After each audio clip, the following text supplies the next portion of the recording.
Class 10 ম্যাথের RD. Sharma বুকের একটা অঙ্ক দেখো। If triangle ABC is a right angle triangle such that angle of C is equal to 90 degree. তাহলে angle of C এটা বলেছে আমার 90 degree. BC is equal to 7 unit, তার মানে এইটা হচ্ছে 7 unit. Angle of A is equal to 45 degree.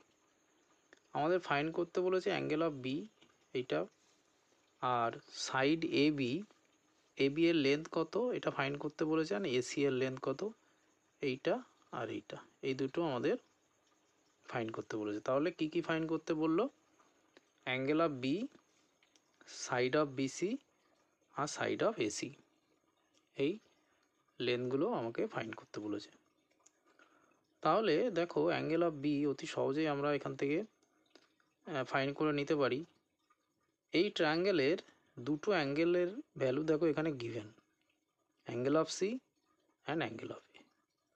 তাহলে আমরা কি জানি, কোনো ট্রায়াঙ্গেল যে এখানে এ বি সি, এই ট্রায়াঙ্গেলের থ্রি অ্যাঙ্গেলের সাম আমরা জানি, যে কোনো ট্রায়াঙ্গেলের sum of three angle equal to 180 degree. তাহলে আমরা লিখতে পারি angle of A plus angle of B plus angle of C is equal to 180 degree. এখান থেকে দেখো অ্যাঙ্গেল অফ এ এর ভ্যালু কত দেওয়া রয়েছে, 45 degree, plus angle of B এর ভ্যালু আমরা ফাইন্ড করব, আর অ্যাঙ্গেল অফ সি এর ভ্যালু কত, অ্যাঙ্গেল অফ সি এর জায়গায় আমরা 90 ডিগ্রি লিখতে পারি, এখানে গিভেন রয়েছে, ইজ ইকুয়াল টু 180 ডিগ্রি। তাহলে অ্যাঙ্গেল অফ বি এখান থেকে কীভাবে বেরোবে, লিনিয়ার ইকুয়েশান সলভ করলে বেরিয়ে যাবে 180 ডিগ্রি, এগুলোকে রাইট সাইডে নিলে -45 ডিগ্রি -90 ডিগ্রি হয়ে যাবে।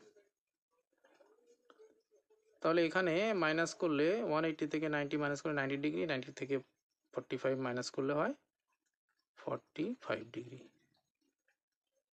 তাহলে অ্যাঙ্গেল অফ বি এর ভ্যালু দেখো এখানে আমাদের বেরিয়ে গেল, কত ডিগ্রি হলো, 45 ডিগ্রি। তাহলে এইটা একটা অ্যান্সার কিন্তু এখানে বেরিয়ে গেল, এটা একটা অ্যান্সার। নেক্সট যেটা ফাইন্ড করতে বলেছে সেটা হচ্ছে দুটো সাইডের লেন্থ আমাকে ফাইন্ড করতে হবে। এখন সাইডের লেন্থ ফাইন্ড করতে গেলে আমাকে এমন অ্যাঙ্গেলের ভ্যালু ফাইন্ড করতে হবে যাতে এই সাইডগুলোর সাথে আমরা রিলেশানটা পাই। একটা জিনিস খেয়াল করে দেখো, এই যে অ্যাঙ্গেল অফ বি, এই অ্যাঙ্গেল অফ বি এর ভ্যালু যখন আমরা ফাইন্ড করব, আমরা সবসময় জানি যে অ্যাঙ্গেলের ভ্যালু ফাইন্ড করব, যে অ্যাকিউট অ্যাঙ্গেলের ভ্যালুটা ফাইন্ড করব, তার অপোজিট সাইডটা সবসময় কি হয়, হাইট হয়ে যায়। আর এইটা তো হাইপারটেনিউস রাইট অ্যাঙ্গেল ট্রায়াঙ্গেলের, কেন লার্জেস্ট সাইডকেই বলা হয় কোনো রাইট অ্যাঙ্গেল ট্রায়াঙ্গেলের হাইপারটেনিউস। এটা তো হাইপারটেনিউস ফিক্সড, এটা হাইপারটেনিউস। তাহলে অ্যাঙ্গেল অফ বি এর যদি আমরা সাইন বা কস কিছু নিই, এমন নেব যাতে এই যে সাইডগুলোকে আমাদের ফাইন্ড করতে বলেছে সেই সাইডগুলোর সঙ্গে রিলেশান আসে। তাহলে অ্যাঙ্গেল অফ বি যদি আমরা এখান থেকে ফাইন্ড করি, কস যদি আমরা নিই, কস বি যদি নিই, তাহলে যে অ্যাঙ্গেলের ভ্যালু ফাইন্ড করবো তার অপোজিট সাইডটা হাইট হয়ে যাবে। তাহলে কস থিটা আমরা কি, কস থিটা ইকুয়াল টু আমরা কি জানি, বেস বাই হাইপারটেনিউস। তাহলে কস বি নিলে এইটা হাইট, এটা বেস, এটা হাইপারটেনিউস। তাহলে এখান থেকে আমরা যদি কস বি এই অ্যাঙ্গেলের ভ্যালু ফাইন্ড করি, তাহলে বেস হয়ে যাবে আমার বিসি,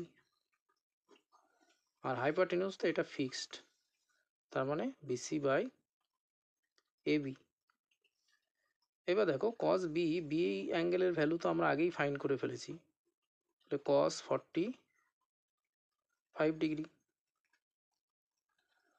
ইকুয়াল টু বিসি এর ভ্যালু কত, বিসি এর ভ্যালু 7 সেন্টিমিটার, 7 ইউনিট দেওয়া রয়েছে বিসি, আর এবি এর ভ্যালু আমাকে এই যে ফাইন্ড করতে বলেছে, তাহলে এবির জায়গায় আমি এবি লিখে দিলাম। কস 45 ডিগ্রির ভ্যালু কত, 1/√2 ইজ ইকুয়াল টু 7/এবি। এইবার এখান থেকে আমরা ক্রস মাল্টিপ্লিকেশান করে দেবো, তাহলে এবি ইন্টু 1 করলে এবি হয়, আর 7 ইন্টু √2 করলে ইকুয়াল টু 7√2 হয়। তাহলে দেখো এবি এর ভ্যালুও এখান থেকে বেরিয়ে গেল, এটা একটা অ্যান্সার বেরিয়ে গেল।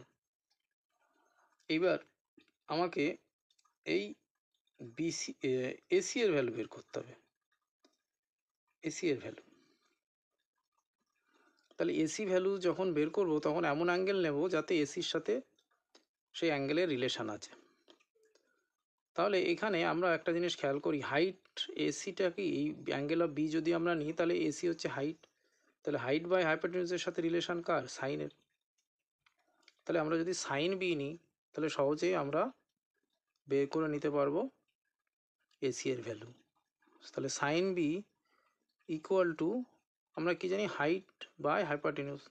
এটা হাইট কেন হলো, যেহেতু এই অ্যাঙ্গেলের ভ্যালু ফাইন্ড করছি, তাহলে এর যে অ্যাঙ্গেল ফাইন্ড করি, যে অ্যাকিউট অ্যাঙ্গেলের ভ্যালু ফাইন্ড করি, তার অপোজিট সাইডটা হয়ে যায় আমার অলওয়েজ সাইড। তাহলে sine B is equal to হয়ে যাবে AC by AB. Sine B এর ভ্যালু তো আমরা জানি, এখানে বের করে রেখেছি আগেই 45 ডিগ্রি, আর এসি এর ভ্যালু আমরা ফাইন্ড করব, আর এবি এর ভ্যালু তো এখান দিয়ে আগেই ফাইন্ড করে রেখে দিয়েছি। তাহলে এবি এর জায়গায় 7√2 পুট করে দিলাম। তাহলে সাইন 45 এর ভ্যালু কত, 1/√2 এসি বাই 7√2।